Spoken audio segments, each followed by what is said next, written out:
You're listening to Real Estate and Bourbon. Whether you like it neat or on the rocks, you're in the right place. And now your host, Dawn Roy. Oh my goodness. Hello, my lovelies, and welcome to another episode of Real Estate and Bourbon with my precious angel friend, hey y'all, Susan Morris, what's going Principal on? Broker, Open Gate Realty Group. You know what? What? I heard that someone has a birthday tomorrow. I do. I'm the first day of summer, girl. Ring it in. Bring it in. So what you got there? A little note? I got a little note. So Precious Eddie, who was on the podcast last week, and he's very fun. And this one here got a little jealous, I think, because we were talking and not including him. Oh, snap. Yep. You know? You got a little jelly. You got a little jelly. It wasn't all about me. It wasn't all about you.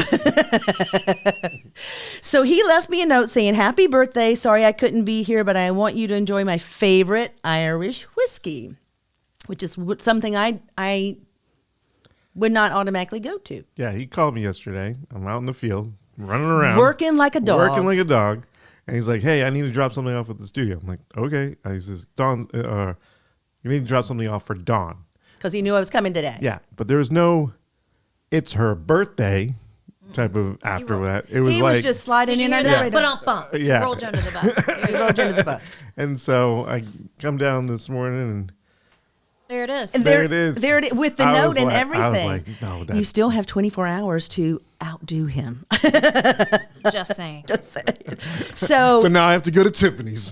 God dang it. So it's called Writer's Tears Copper Pot. And on the label, and it's got raised print, it's beautiful. It's beautiful And label. it's a James Joyce poem. And read that Yeah, yeah. for the sweet folks Yeah, while so I it's got pour a a little- little snip of this. It's got a little tear. And it omits a lot of the Yeah, writing, so we you can't read the so label. I had to look it up. So it says, and this is It's this is beautiful. it This is a beautiful it's so thing. romantical. His heart danced upon her movements like a cork upon a tide. He heard what her eyes said to him from beneath their cowl, and knew that in some dim past, whether in life or reverie, he had heard their tale before. Is that's sexy.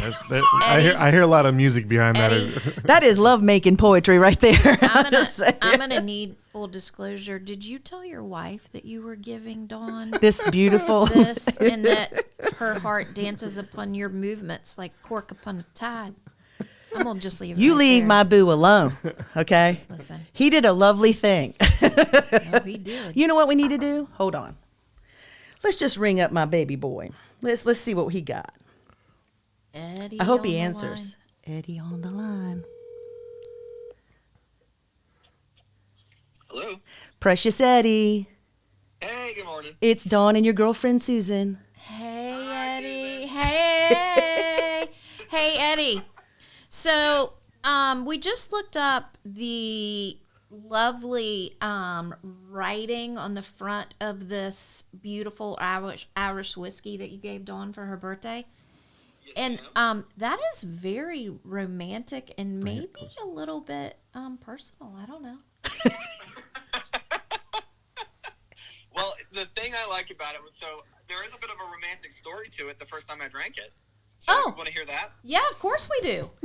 Go, boo, Does a go. cat have an ass? Let's hear it. It may not be quite the romantic story that you're thinking, but I'll share it with you anyway. So when I've been wanting to be a writer since I was probably 8 years old. So I was this was maybe 2 or 3 years ago. I was with a buddy of mine, and we went to a little pub, an Irish pub over off of Patterson Avenue.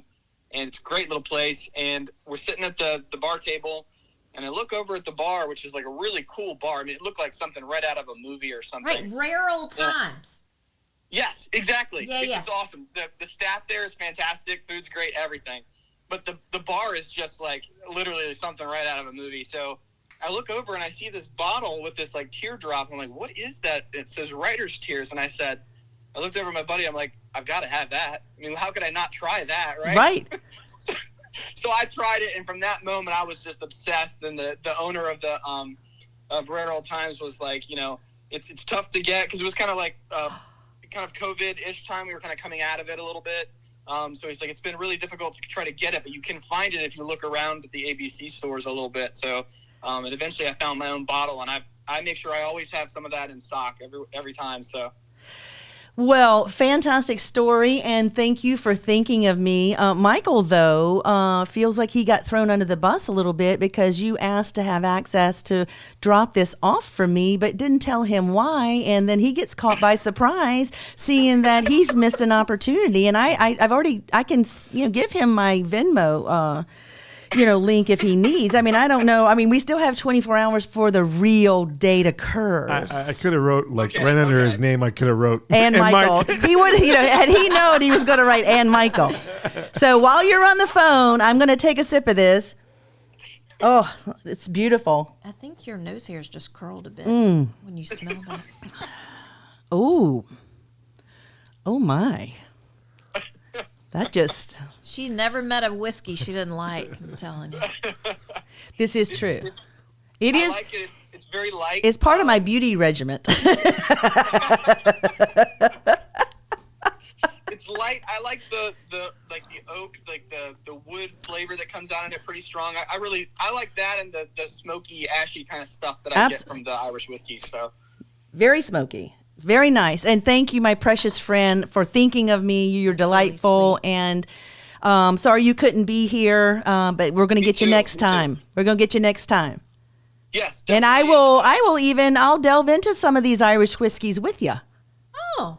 Well, I'm a giving person. You see how giving I am, Even on your birthday. Even on my birthday. You give and give. I got to let you guys get back to work, but let me say one more thing about it real quick because I didn't want to forget this.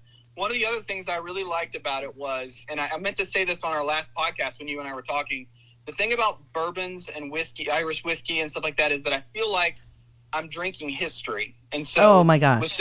With this one in particular, you're talking about writers from Ireland. So you're talking about like C.S. Lewis, James Joyce, you're talking about Bram Stoker, who's one of my favorites. So like, it's just really historic. It almost feels like that when you're sitting there kind of enjoying it in the afternoon. So. Wonderful. I love that. Well, thank you. And he's a romantic, isn't he? He is a romantic. Actually, Eddie is the Studio 77 writer. So if you need something to write up or whatever, he is actually he's your really AI. Yeah. He's really good. Yeah, and it's fast too. It's very fast. Yeah. Well, thank you, Precious. I appreciate you. And I couldn't be more thrilled to sip on your Irish whiskey today. So. Well, thank you, and you have a great birthday, and enjoy your afternoon. All right, you too. Talk soon. All right, bye. Bye. Precious angel. So sweet. He's so lovely. He's my right-hand man. He is so lovely. I cannot tell you. That is a good egg. So. There's actually a good person I met on your team, Aaron. Mm-hmm. Oh, he's a rock star. Is that because she needed a photographer and you guys ended up doing that together? Mm-hmm. Yeah. Yep. She sent out a help me, I need a photographer. She sent a text back that said, and you were awesome. Yeah. I teased her a little bit because when she texted me saying, because the house was like in a disarray type of, it wasn't like show ready to go, but I was able to work around it. I was like, oh yeah, this is not a problem. And so after the fact, she was apologizing. I said, don't worry, Susan and Dawn warned me about you. In a nice way. Yeah, of course. So. Of course. Nice way. What other way would we do it? I know, right? That's who we are. What is that you got up there? That's the next thing we're going to do at the end of the podcast. Okay, but we have to wait till the We're end. going to do the end. Okay. Or a different segment, so don't say anything. We won't say, shh. Okay. Oh, sorry. We should. We aren't supposed to. Roll it back. Yep. Roll it back. Hi. How are you? Let's start all over again. Hi. I'll tell you something though. I want to get your opinion on this, Susan, because she and I talk. I'll go, okay, this is happening. Blah blah blah. We talk back and forth, and I catch her at the baseball games usually. I'm there a lot. Yeah. Watching So the I said, big guy. where are you? Can I talk for a minute? She goes, oh, talk all you want. I'm here for 3 games. I said, it's 9:00 a.m. on a Saturday. Yeah, we're already, We're on game 3. Yeah. So have at it.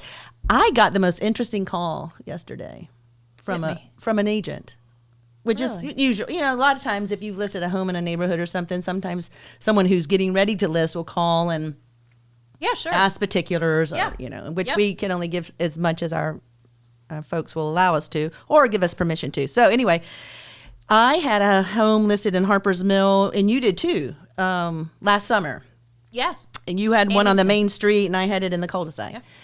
And so we got some serious kale on that house. I mean, big time money.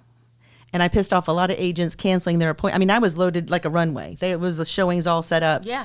So he asked me, he said, so how did it come about that house sold for $610,000? I said, well, most greenbacks on the table wins the deal. You know what I mean? But what's happening is he is now listing this home for these folks because they've been here a year, but now they're having to move again. And, quite frankly, they're underwater Yeah. and they're not happy. Sure. And I think we're going to see a lot more of this coming down the pike. Well, Since history, COVID. history repeats itself, right? Right. So we've been through this before. Yeah. And I think one thing that people do not take into consideration, and I am usually one to point it out to them, is when you go to list, you are going to automatically take off 6% for commissions. So it is like when you buy a car and you drive it off the lot. You're a brand new car. You're Right. You're You're the losing hole, money. Right. You're in the hole. Right. So they're already at least 6% in the hole because that's, They're going to, you have to, there are expenses incurred when you sell a closing home. costs. They're closing costs. Right. Right? There's So- taxes and all the fun stuff. So I have said to many people when they bought during this time is I need you to understand that there are no comps that support this price that we're putting in. Right. Right. At what point are you good with, if you don't get this house, what is that price that you're good with going, nah, I wouldn't have gone that high? Yeah. Right. And they say, not, if it's an $800,000 house, I'm good to go up to $950 and I'm not going over that. Okay. So what I'm going to need you to do is I'm going to put this in an email to you that says, I recommended a price of $850 and you really wanted this house, so you went to $950. I recommended an appraisal and an inspection, and in order to win said contract, you chose to waive them. And I just need that in writing that we've had this conversation. right, because they quickly forget.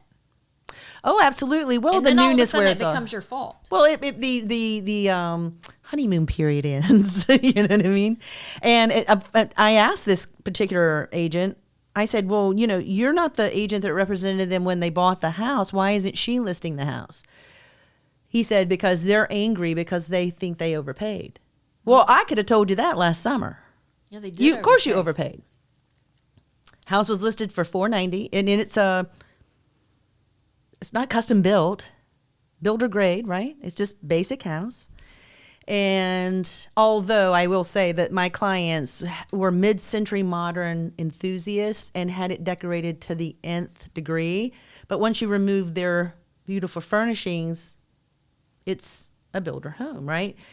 So they not only went I listed it for $490, they gave us $610, and they waived inspection and appraisal. So They went balls to the walls, right? right, they wanted the house. They wanted the house, and they had missed out on a couple of things, and they were moving from out of town and had to be here. So they threw all that whole pot of spaghetti against the wall, and pressured us because I listed it at 8 a.m. on a Friday. That agent's calling me, sending me, the offer, sight unseen, by the way. Sending me the offer, and if we, this is where they're going to go on their pricing, but if we cancel all the showings and ratify before 12 noon that morning, the price goes to $610. Well, what are you doing? I'm doing everything but sending smoke signals to my folks. Get up, get up, get up. We got to talk, we got to talk, we got to talk. Right. I mean, and I had agents angry with me because I'm canceling, and they're like, "Wait a minute, what are you doing?" I said, "We got an amazing offer," and they're like, "What? Did you get like 525?" I said, "Sicker than that." Okay, 550. I said, "Whoa, way sicker than that." They're like, "You did not get something with a 6 in front of it."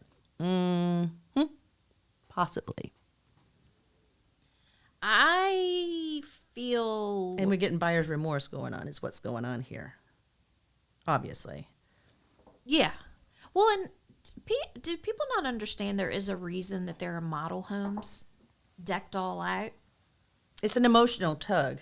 That's all it is. They're getting you emotionally to buy emotionally. You walk in there and you see something beautifully decorated, and you don't really look at the walls and the other stuff. You're looking at the furnishings. stuff. Yeah.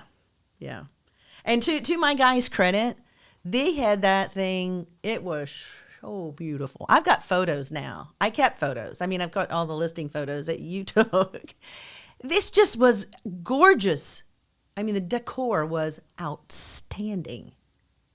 But that was the appeal of the house, to be honest with you. They had put in a patio during COVID. I mean, they had done some things to really make it personal, and to make it pretty. But it was their furnishings. I will tell you till the end of time. It was this classical, gorgeous, not inexpensive by any means, mid-century modern flair that was in this house. Unbelievably done. And they had 3 lovely dogs, which I thought was not fair. There's 2 of them, 3 dogs. They should have given me 1. I mean, They did. I tried to negotiate that. I said, didn't I happen. did the listing presentation sitting in the floor. With the dogs. Mm-hmm. Yeah. That's how stuff. that works. Yeah, I just think we do an injustice when we don't stress the fact that you do know that you're paying a premium. But how many people have asked you, and if I get asked one more time, I'm going to stab somebody in the throat. When are prices coming down? And I'm going to wait to buy when the market cools off. And and we're having this conversation about buyer's remorse, and I understand people's where they're coming from. First of all, prices are not coming down. I would say it's like 5 to 10 years. And that's like they're not just coming down. because- it's Listen, just like it's until not we get gonna more inventory, they're not coming down. No, it's It's not- like it's if not I happening. want the Tesla and they're not building a lot of Teslas and I want to be one of the owners of a Tesla, I'm paying what Tesla wants me to pay. That's happening, right? Speaking your language, because that's, It's called supply and demand.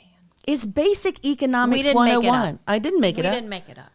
You know what I mean? Prices are not coming down. In fact, it's interesting. Prices are not coming down anywhere. Not even on houses, anything. anything. It's not. It's anything you're going to buy. Yeah, We're in that economy right now. I had dinner with a friend of mine who referred her son and daughter-in-law to me almost 2 years ago now. About the same time, 2020, fall 2020, early 2021, when my own son bought a home. And they were not going to get in a bidding war. I understand. They do not want to overpay for the house. I understand. They were looking in that $250 price point, which there was availability at that time. Rates were 3%. And in their mind's eye, they would rather pay rent and continue, because landlords are increasing rent. I mean, rents are going through the roof. Oh, gosh, You yeah. can't get into Scott's Addition for less than $1,800 a month for a 600 square foot 1-bedroom. They are still in an apartment to this moment, and they would probably, like my son, be sitting on $100,000 in equity right now had they got out of their comfort zone a little bit. My son lives in a rancher with a garage in Brandermill that we could sell for $100,000 more than he paid for it all day. Yeah. A, it's a rancher. 2, it's got a garage. You know what I'm saying? Yeah. So this young couple who are expecting their first baby really... Missed the boat. They missed the boat, thinking it's too hot. The market did change. Fewer houses are on the market now, and now the interest rate is 4% higher than you would have paid. Yeah. And you're probably priced out of the market at the moment, just from an interest rate perspective, because first-time home buyers are the ones hardest hit by this rate, not our upper tier buyers. You know what I No. mean? Not the upper tier buyers, because they're coming with equity from another property or whatever. They have enough to offset that or buy rate down or whatever. Like They're what is- not really worried about They're it. not worried about it. And you had a closing today that was pretty significant. Yeah. And you said when they said the house payment, you were like, whoa. Yeah, I think, I own some investment properties, and I thought, man, when I put my own house mortgage and 2 investment properties together, the mortgages don't add up to what that one house. It's going to be paying. Yeah. But, each to his own, right? I mean, each Right, to his own. right. And I think, I was on another podcast about 6 weeks ago Yes. or so. Yes. And we were talking about investing a little bit. And he asked me, which I thought was a really good question actually, is why don't more real estate agents invest? Or why don't more people invest? Like I think a lot of people invest, but it's because I'm in the investment world. And so you're that's swimming with that pool of people. Yeah. But No, I agree. I said, I think a lot of people don't invest because they don't think they can. They don't think they can afford it. They don't think they can. Yeah, they don't understand how the process works. Yeah. Yeah. Yeah. So we have, they will say, oh, you have two or 3 beach properties. Like, how do you do that? Or you must be rich or whatever. And it has nothing to do has nothing to do with it. with that. If I were to if I can scrap together a 20% down payment or, save up for it or whatever, I'm not paying my mortgage there. No. It's a resort town. Someone else is paying the mortgage. And usually we have enough, at least for 2 of the houses, there's enough money in the account to cover 2 years worth Of house payments. of house payments. So I think that we get caught up sometimes in, I really want to live here and I really want to live there and this is the house that I really want. And I think that's great.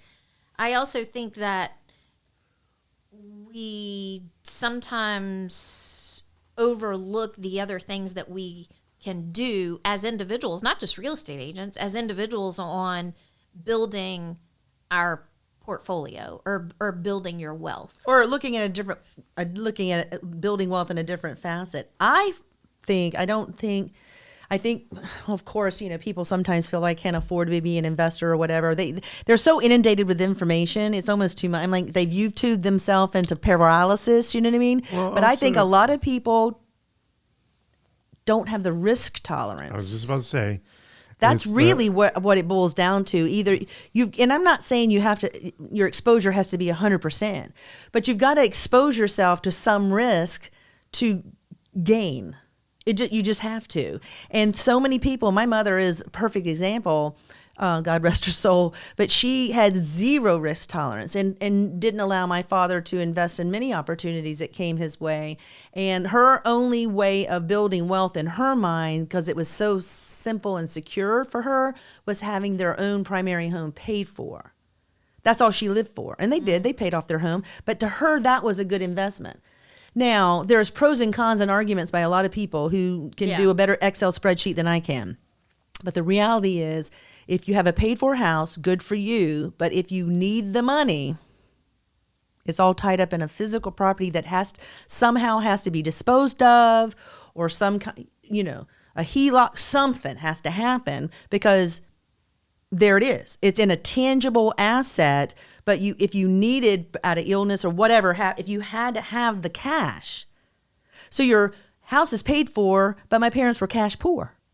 You get where I'm going with that? Yeah. I mean, so I had to sell every damn swinging thing they had to help them in the last 5 years of their life. So, I'm not I think having your house paid for is a wonderful thing if you have other assets bringing in some sort of revenue. Yeah. Like investment properties. Or use that if you have a house that's paid off. Use it to buy investment property. Yeah. Or use it, be a hard money lender. Oh my God.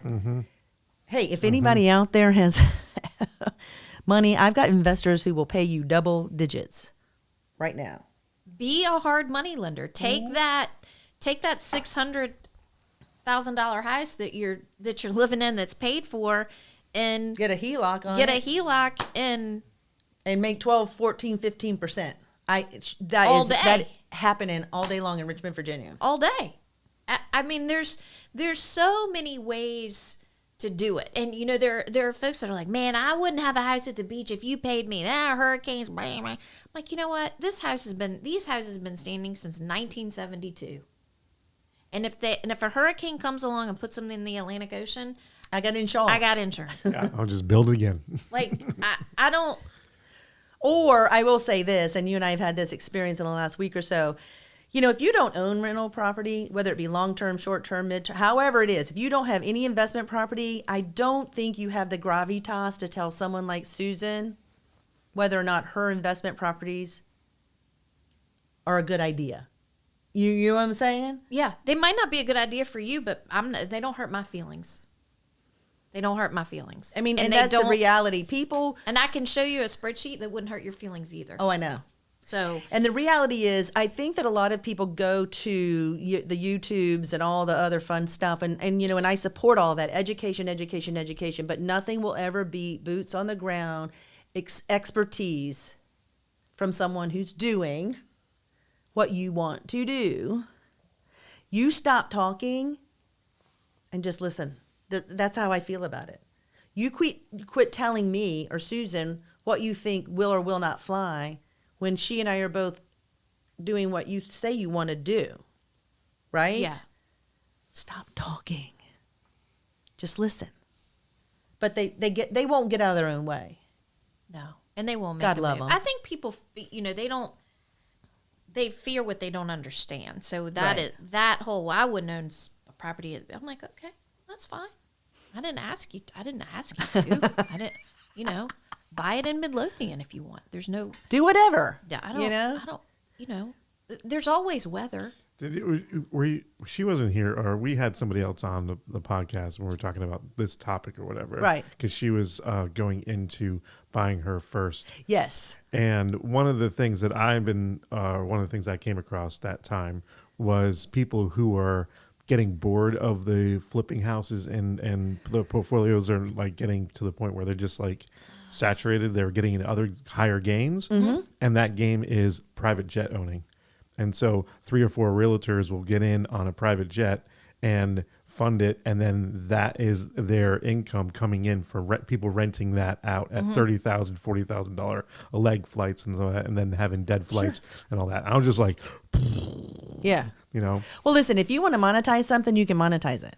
You know what I mean? And that's the reality. You've got to find what fits into your wheelhouse. What is in your comfort zone? What risk are you willing to take, and what makes you comfortable? And then don't just sit on the sidelines and wait till you're 70, 80 years old and you're living on Social Security and complaining about your life. Do something and be forward thinking. You don't have to flip houses or have short-term rentals or what. No. There are so many other ways. no, I tried the rental thing. I like it. Yeah, you know, like you rent it's- the cars. Yeah. You know? There's it's crowdfunding. There's, you know, there's To tons buying of ways. notes, you can buy notes. You can like Susan just said, you can be a private money lender, a hard money lender. You can do all the things. But I have asked people who come to me with these questions, and I know you got to start getting involved in that community. You got to start integrating yourself. You know, get off the computer at 12 midnight in your pajamas and take action. Right? Isn't that what you said to me? She and I called her. I said, I really want a business plan with you. This is what I want to do for the next 10 years. And she goes, I like what you're doing here. Now you just got to take action. yeah, Right? it's the hardest part. But once you do, the action starts to roll because you see what it does. And I Yeah. will say one thing about the investment community is they're very willing to share. 100%. They don't hold their cards really close and be like, well, I'm not going to tell you I'm like, hey, you know what? Here's a spreadsheet. Here's my login to Airbnb. If you want to get on there and look at the calendar and see what it looks like and see what money's coming in, it's no secret. Right. Yeah. Right. Get on there and do it. Yeah. Yeah. I don't care. Yeah. She You showed you me. made a point though. YouTube does help you in directions that you want to go. I'm a huge. 100%. That's all I watch on different things. I want to. Absolutely. I'm a YouTuber, educational Yeah. type of thing. If I the other day I had a problem with something with one of my drones and jumped on there real quick. Oh, yeah. The agent's staring there looking at me type of deal, and I was like, I need to figure out what's going on with this thing, and I found out in less than 30 seconds. But it was like, there's so many, like my Instagram is filled of different revenues of people talking about how to make different ports Correct. of money and some of that. And so if you're in those world, then you're, Yeah. And Yeah. if you're in the world of watching Grey's Anatomy all day, that's what you're going to be talking about. Absolutely. And so it's like, 100%. I think a good point too is that I have learned a ton of stuff on YouTube. But if I know a person that if I'm like, hey, I want to learn how to build a temporary wall while I take out a wall, how do I do that? I'm Yeah. going to go to a person yeah, that I can say, hey, how do I do this? yeah, So that I can look at YouTube and that's cool. I can get a foundation, but if I Right. can actually talk to a person who knows how to do it and they are sitting in front of me, Yeah. I think that holds a little bit more. Oh yeah, if I was going to do the Airbnb thing, I think you'd probably be the first person popped in my head to talk to about. Yeah, and you I'm know? always happy to talk about it. I mean, Yeah. I'm always really So Yeah, really happy to talk but about it's all about taking action. I mean, I think YouTube is a fabulous platform, and it's a great way to get your feet wet. But you've got to get in the driver's seat and take action. You know what I mean? Because there's so many wannabes, or I coulda, woulda, shoulda. You know what I mean? All of that fun stuff. yeah, I do have a guilty pleasure on YouTube, though. You know what it is? I'm scared to ask. gas monkey, Social catfish. social catfish. It's hysterical. It's not funny, but it's funny. Like the stories are not funny, but the fact that Is it a channel? it is. It's called Social Catfish, and it's this group of people, very IT techie people, and they help people who get into catfish situations. You know, like Like the women MTV go one. on to There's an MTV Christian, one. Yeah. singles.com or some stupid, Yeah. dating platform, and they get they don't think they're being catfished, but they'll be in a long-term, they call it a relationship. I'm like, you've never seen him. Right. You've never talked to him. You've But only you gave him texted. $10,000 yesterday. Oh my God, there's people that give them like hundreds of thousands of dollars. And you are sitting there, and the funniest ones to me are the ones who think they're in a relationship with Johnny Depp or some celebrity. And I'm like, Johnny Depp's asking you for Twitch gift cards. Well, he just wanted to make sure that I was not there wanting to be with him for his money. Yeah, okay. It is every Wednesday they pop up with a new video, and it's almost like I look Can forward you to. send them a story? What do you mean?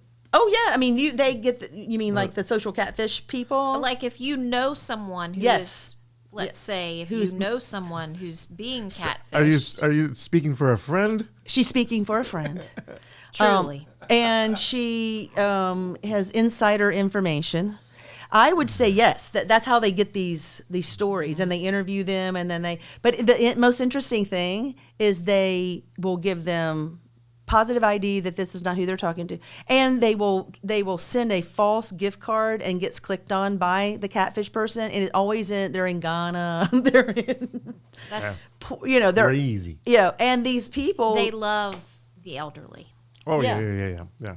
Well, I know we won't talk about it because. Yeah. But we need- maybe that's another- but that's my guilty There's pleasure. an AI thing, but like. Yeah, we that's won't- an AI thing. Yeah, we can. Yeah. But It's quite interesting how people get deceived or it's almost like they want to be deceived. The idea of something is more, the idea of being an investor is so romantical and so exciting, but they never take the steps to be an investor, right? So the idea of being in love, like for these people being catfish, instead of being present in their own communities and going to church or some social club or doing something they enjoy so that they organically meet someone, they would rather live in a false narrative in their head.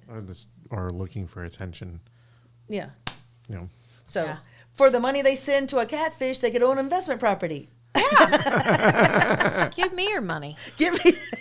I'll help you. I'll help you. Yeah. I'll talk For nice real. to you. We'll text you sweet nothings. Yeah. We can do that. And we'll help you for real. Yeah. We can make it happen. You know what I'm saying? You can take your Ugandan lover to the beach in your Airbnb. And you No, take your laptop with you to the Samesies. yeah. and they'll go, oh, but he sounds Irish. It's clearly. Yeah. All right. Yeah. Okay, enough of that. That's just my guilty pleasure. I think I find it fascinating on a human psychology, and that's what we do. I mean, in real estate, it's about human psychology, balancing expectations, understanding people's wants and needs. I mean, we're divorce counselors, we're psychologists, you name it, we've been, contractors, I would say talk them off the roof up front. Yeah, absolutely. There you go. That's a good one. That's it. Period. We're done here. Thank you very much. Actually, yes. I bid you adieu. I bid you adieu. What kind of exciting thing do you have going on over there?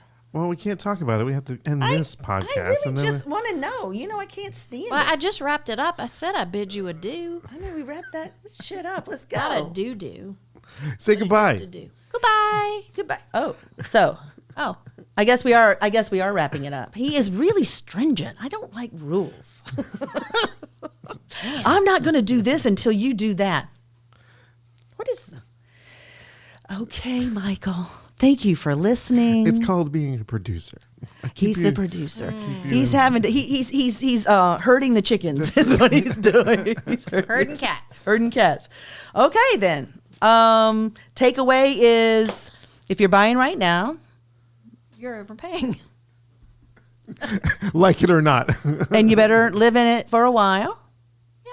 Or turn it into a rental because there's just as many. We have is just a shortage of rentals as we do in housing. Yeah. So turn Up it to into you. a yeah. Just make sure you run the numbers before you decide it's going to be a rental. Yeah. Oh, that's another one. Yeah. I love how you threw that one in there. Yeah. Another Next time. conversation we had while she was on the baseball field. That's for next Next time.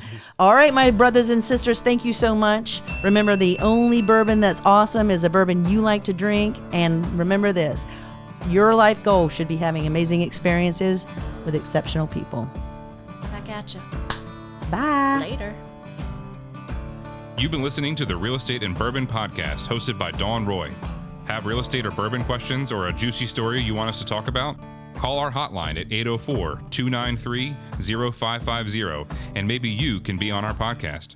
This has been a Studio 77 production. Be sure to subscribe, like, and follow the Real Estate and Bourbon podcast.